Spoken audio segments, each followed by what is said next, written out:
ओम शांति। आपका प्रश्न है, कई मुरलियों में बार बार बाबा माना परमात्मा रिपीट करते हैं, सिर्फ मुझे याद करो। कोई भी देहधारी गुरु वगैरह देवियों को याद नहीं करो। 1 सेकंड का पेपर पास होने के लिए जरूरी है। तो वो बिल्कुल राइट कहते हैं, लेकिन मुझे लगता है कि पूजा घर में सिर्फ शिव बाबा और ब्रह्मा बाबा की ही तस्वीर रखनी चाहिए। लेकिन मेरी युगल तैयार नहीं है। एक्चुअली वो भी ज्ञान में है 4 साल से, लेकिन वो समझ नहीं रहे हैं। तो क्या हमें सिर्फ शिव बाबा का ही फोटो या ब्रह्मा बाबा का ही रखना है? क्या करें वो समझना है। उत्तर है, देखो, बाबा माना परमात्मा कभी ये नहीं कहते कि भक्ति छुड़ाओ। बाबा कहते हैं कि भक्ति ऑटोमेटिक छूट जाएगी जब उसकी भक्ति पूरी होगी। लेकिन ये नयों के लिए है। जब हम ज्ञान में आते हैं और ज्ञान को अच्छी रीति समझते हैं, योग लगना शुरू हो जाता है। योग लगना शुरू हो जाता है, तब हमारे ऑटोमेटिक ये बातें समझ में आएगी और धीरे धीरे भक्ति छूट जाएगी। अभी आपके तो 4 साल हो गए, तो फिर आपको तो सब ज्ञान अच्छी रीति समझ में आ गया है। लेकिन ये समझो कि क्यों बाबा ऐसा कहते हैं कि मुझे ही याद करो और किसी की भी याद नहीं करो। ना कृष्ण को याद करो, ना देवी देवताओं को, ना गुरुओं को, ना कोई व्यक्तियों को। तो उसका कारण पहले समझो कि क्या है। ये जो भी देवी देवताएं हैं या कोई भी चीज व्यक्ति जो इस सृष्टि पर दिखाई देती है, वो 5 तत्वों से बनी है। तो ये उसकी एनर्जी अलग होती है और परमात्मा की एनर्जी अलग है। तो ये एक तो उस एनर्जी, जब तक हमारी लाइन क्लियर नहीं होगी तब तक परमात्मा की एनर्जी हमारे अंदर नहीं आ सकती। तो दूसरे कोई भी स्थूल चीज़ों का हम जब चिंतन करते हैं तो उसके जो वेव्स है, वाइब्रेशंस है, वो परमात्मा की एनर्जी को ब्लॉक करते हैं, आने नहीं देते हैं। इसीलिए बाबा कहते हैं कि अगर हम एक की याद में रहेंगे तो हमारी लाइन क्लियर होगी। इसके सब क्या शक्तियाँ हमारे में आना शुरू हो जाएगी और हमारे भी कर्म विनाश होंगे, आत्मा में शक्ति भरेगी, सुषुम्ना नाड़ी एक्टिव होगी।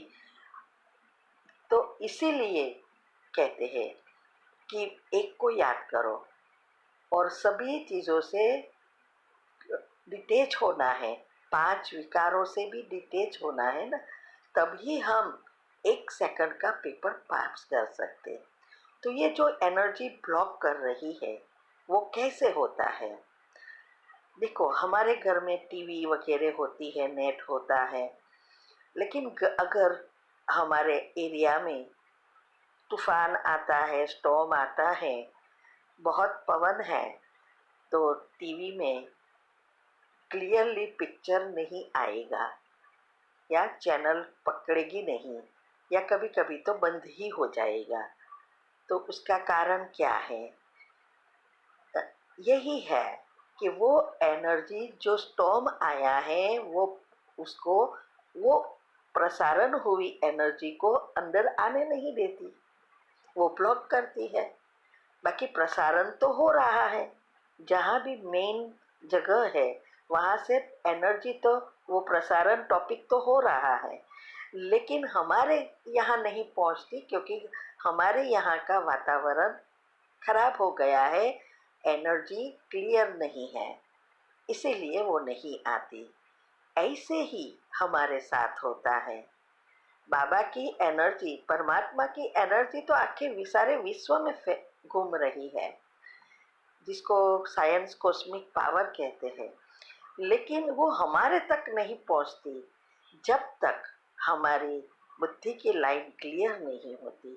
दूसरे विचार अगर चलते ही रहे तो उसकी एनर्जी यहाँ नहीं पहुंच सकती और विकारों से मुक्त भी नहीं हो सकेंगे।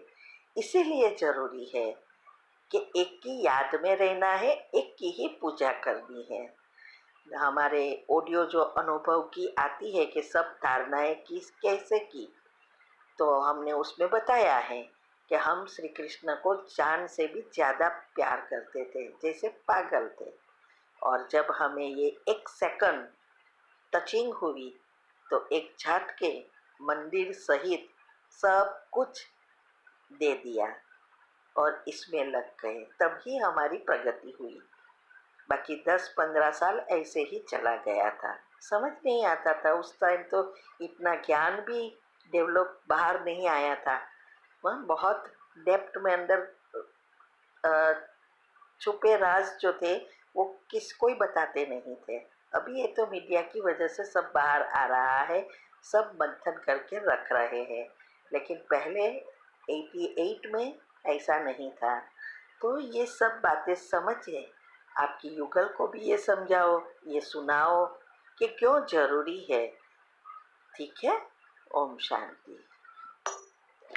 ओम शांति। आपका प्रश्न है कि आप कैसे ज्ञान में आए, और अभी कोई एक आत्मा लड़के से आपको प्यार हो गया है, शादी करनी है, आपकी मम्मी ना बोल रही है और वो अच्छा संस्कारी लड़का युगल ढूंढ रही है जिसके पास नौकरी है, सुंदर है, लेकिन आप उस लड़के को नहीं भूल रही है। तो क्या करें जिससे मैं उसको ज्ञान में ला सकूं और दोनों समाज में किसी के लिए कुछ अच्छा कर सके। मैं क्या करूं कि माँ की बात मानूं या अपने मन की बहुत कंफ्यूजन है। उत्तर है, पहले तो देखो, आपकी मम्मी ढूंढ रही है अच्छा लड़का, नौकरी और संस्कारी। तो पहले तो ये चेक करो, क्या आप जिसको प्रेम करती है क्या वो संस्कारी नहीं है? क्या वो पढ़ा लिखा नौकरी नहीं करता है, सुंदर नहीं है? अगर ये नहीं है तो आपको नहीं करना चाहिए। अगर पढ़ा लिखा नहीं है, एटलीस्ट पढ़ाई तो चाहिए और संस्कारी चाहिए। ये दो चीज़ अच्छी रीति चाहिए, फिर सब कुछ आ जाता है। तो आप उसके लिए आपकी मम्मी को रोज़ सुबह में और उस आत्मा को भी इमर्ज करो, बाबा से शक्ति लो और उस आत्माओं को देना है अमृत वेले के बाद क्षमा याचना की कमेंट्री करके। अमृत वेले के बाद समय याचना की कमेंट्री करो और फिर सबको माफ़ी दो, माफ़ी लो। ये सबसे अच्छा साधन है कर्म के हिसाब किताब काटने का। और अंत में आपकी मम्मी हाँ दे बोल दिया, ये जो कुछ आपको चाहिए लिस्ट बनाओ और वो अंत में दोहराओ और फिर एक संकल्प में स्थित होकर एक स्वमान में स्थित हो जाओ और बाबा से शक्ति लेकर उस दोनों आत्माओं में प्रवाहित करो। लेकिन पहले ये चेक करो कि क्या लड़का आपके लायक है, अच्छी नौकरी है, संस्कारी है। ये सब चेक करने के बाद करो। दूसरा, ज्ञान में आए ना आए वो तो अलग बात है, क्योंकि हर एक का पाठ अपना अपना है। लेकिन ये सकाश देने से हमारे कर्म के हिसाब किताब चुप्त हो जाते हैं, तो वो सब सहयोग जरूर देते हैं, हमें ज्ञान में आगे बढ़ने देते हैं। और अगर उसका पाठ है तो वो जरूर आएगा। ठीक है। ओम शांति। प्रश्न है कि 2 दिन पहले जो एक्टर के सुसाइड के केस हुआ, वो न्यूज़ सुनने के बाद मेरे संकल्प चले हैरान होने के और सोसाइटी में जो हो रहा है उसके पर गुस्से के संकल्प चले। हाँ, कुछ टाइम बाद ड्रामा के पॉइंट यूज़ करके और बाबा के गीत की हेल्प से अपने संकल्प बंद किए। लेकिन जो इतने टाइम संकल्प चला, क्या ये सामने की शक्ति की कमी है, समाने की शक्ति की कमी है? अगर है, हाँ, तो समाने की शक्ति बढ़ाने के लिए विधि क्या है? क्या बाबा से शक्ति लेते समय समाने की शक्ति पर फोकस करके लेना है, वो बढ़ेगी? उत्तर है, कौन से एक्टर की आप बात करते हो? कौन सा एक्टर सुसाइड किया? क्या वो आपका कोई रिलेटिव था? नहीं ना। तो फिर उसकी ऐसी बातों को क्यों सुनते हो?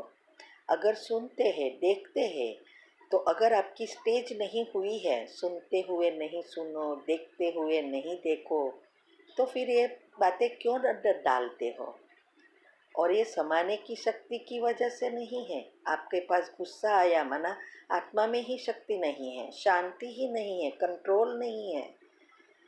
इसीलिए आपकी आत्मा में शक्ति भरना है। और जो हमारी धारणा है, देखते हुए नहीं देखो, सुनते हुए नहीं सुनो, ये सब धारणाएं, और उसमें ये टीवी, ये व्हाट्सएप के मैसेजेस, ये सब बातें जो है वो अंदर जाने ही नहीं दो। हमने तो ये बातों को कितने सालों से नहीं सुना। अगर देखते भी, घर में टीवी चलता है, चलता रहे, हमें क्या है? ऐसी अवस्था बनाओ। ये सब होता है आपकी आत्मा की शक्ति नहीं है। तो आत्मा की शक्ति बढ़ाओ, योग में पक्का बनो।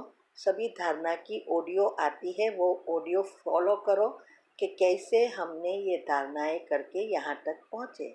तो आप भी वो करो। समाने की शक्ति इसमें, इससे कोई लेना देना नहीं है। ये सब शक्तियाँ ऑटोमेटिक आएगी जब आपकी आत्मा में शक्ति बढ़ेगी, चक्र में एनर्जी फ्लो होना शुरू हो जाएगा, तब ये आएगी। तो ये आपके विचारों पर कंट्रोल नहीं है, इसीलिए हो रहा है।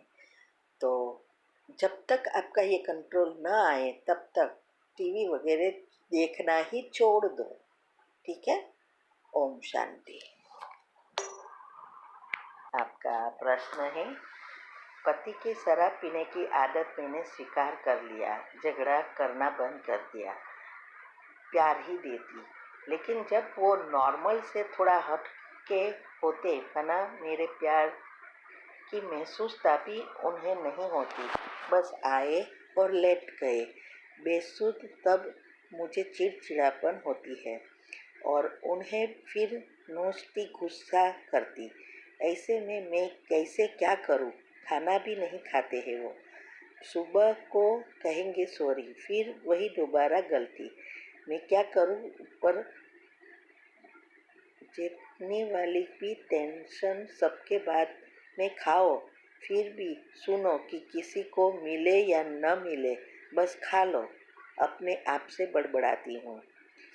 उत्तर है, देखो, पहले तो ये शराब पीने की आदत को, नशा की आदत को छुड़ाना है। पहले भी मैंने इसका जवाब दिया था। यूट्यूब पर हमने रखा है कि कोई भी तरह का नशा है तो कैसे उस आत्मा को सकाश देनी है। और उसमें एक आयुर्वेदिक या होम्योपैथी एक दवा है, वो ड्रॉप्स जैसा होता है, वो उसको पानी में डालकर सुबह शाम देना है। वो आप सुनो कि कैसे करना है, क्या करना है, सब समझाया है और कमेंट्री भी है। तो एक्सेप्ट नहीं करो। अगर आपने एक्सेप्ट कर लिया तो सबकॉन्शियस माइंड में ऐसा सब सॉफ्टवेयर बन जाएगा, वो कभी भी नहीं छोड़ेगा। इसीलिए पहले तो ये करो। दूसरा, वो कुछ भी करे, आपको अगर आपने गुस्सा किया तो आप ही आपके फिर से पाप कर्म उनके साथ के बाहर ला रहे हो, उसकी आदतों को भी बढ़ा रहे हो और आपके कर्म भी उछल जाएंगे। इसीलिए उस समय उसको सकाश दो, भले वो कुछ भी करे। ऐसा ही सोचना है कि ये बहुत अच्छे हैं, बहुत समझदार है, बहुत संस्कारी है, अब मेरे साथ बहुत प्रेम से बात करते हैं। आप प्रेम के भिखारी क्यों बन गए हो? पहले प्रेम देते रहो, एक दिन जरूर आएगा वो देना शुरू करेगा। इसीलिए सुबह में उठकर अमृत वेले के बाद ये पहले क्षमा याचना की उनके साथ कमेंट्री करो, फिर ये नशा छुड़ाने की कमेंट्री करो, अंत में ये सकाश दो कि अब इस आत्मा की सारी बुरी आदतें समाप्त हो गई है, मेरे साथ का पुण्य ऊपर आ गया है, अब वो मेरे साथ बहुत अच्छी रीति बात करते हैं, व्यवहार करते हैं, मेरी हर बात सुनते हैं, समझते हैं। ऐसे इसे सकाश दो, एक ही समय एक ही जगह पर बैठकर। ओम शांति।